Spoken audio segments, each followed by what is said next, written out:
Jessica Cisneros, a progressive attorney challenging Representative Henry Cuellar, Democrat Texas, on Wednesday called on members of Democratic Party congressional leadership to withdraw their support for Cuellar, the last abortion rights opponent in the House Democratic Caucus.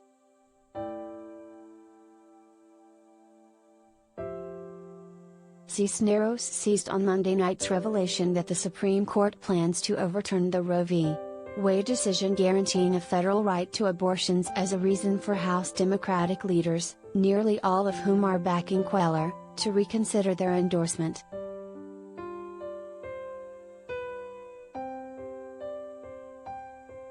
At every turn, my congressman has stood in opposition to the Democratic Party agenda from being anti-union to being anti-choice, Cisneros said in a statement that she repeated in a video posted to social media.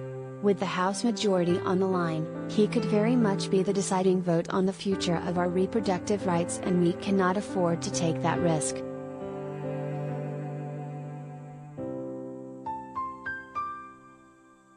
I hope Democratic Party leadership won't stand in the way of delivering for South Texans, she added.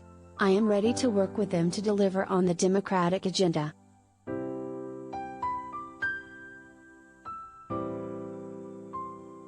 House Speaker Nancy Pelosi, Democrat California, Majority Leader Steny Hoyer, DMD, Majority Whip James Clyburn, DSC, and House Democratic Chairman Hakeem Jeffries, DNY, have all endorsed Cuellar.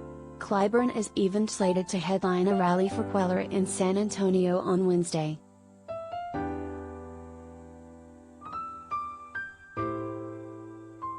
HuffPost reached out to the offices of Pelosi, Hoyer and Clyburn for their responses to Cisneros' request.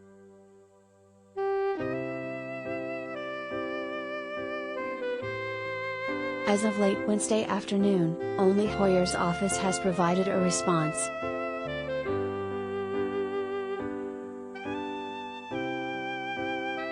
House Democrats passed the Women's Health Protection Act in September of last year to codify Roe and protect abortion rights, Margaret Mulcairn, a spokesperson for Hoyer, said in a statement. The Senate must now pass it and send it to the President to sign.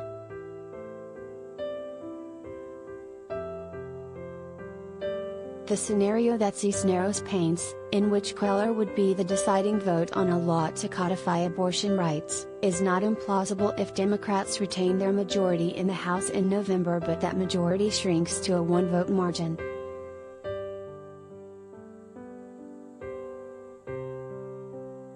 In the current Congress, however, as Hoyer's office notes, the House already passed legislation codifying abortion rights in September, despite Cuellar's lone Democratic no vote. Democrats' paper-thin majority in the Senate, where the filibuster prevents them from passing the bill with a simple majority, has thus far prevented that bill from becoming law.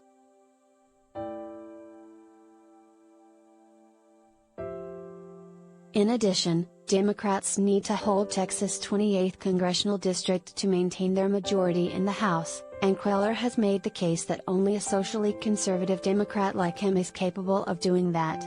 Like many predominantly Latino seats in South Texas, the district shifted significantly toward then-President Donald Trump in 2020.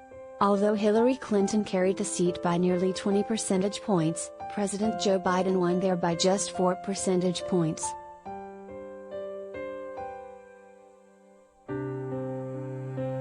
Cisneros' appeal is nonetheless part of a broader call by progressives for Democratic leaders to take dramatic steps to affirm their commitment to women's reproductive rights in the wake of the leaked Supreme Court news.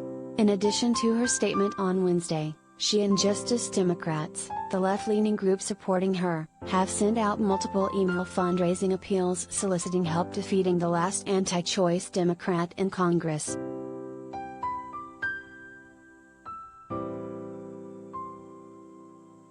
Cisneros, who is challenging Cuellar for the Democratic nomination in Texas' 28th for the second cycle in a row, trailed him by 2 percentage points during the first round of their rematch in March. The presence of a third candidate prevented Cuellar from obtaining an outright majority, prompting a runoff contest between Cuellar and Cisneros on May 24.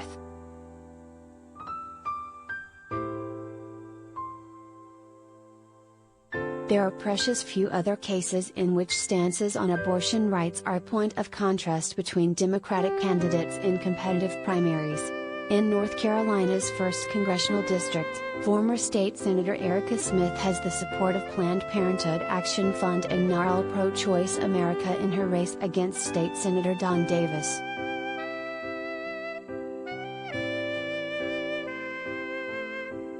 Davis has taken some votes that undermine abortion rights in North Carolina, but insists he supports the fundamental right to an abortion and condemned the leaked news of the Supreme Court's pending decision to overturn Roe.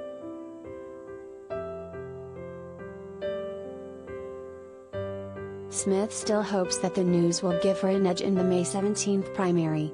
She received the most donations on Tuesday of any day of her campaign, according to spokesperson Morris Katz.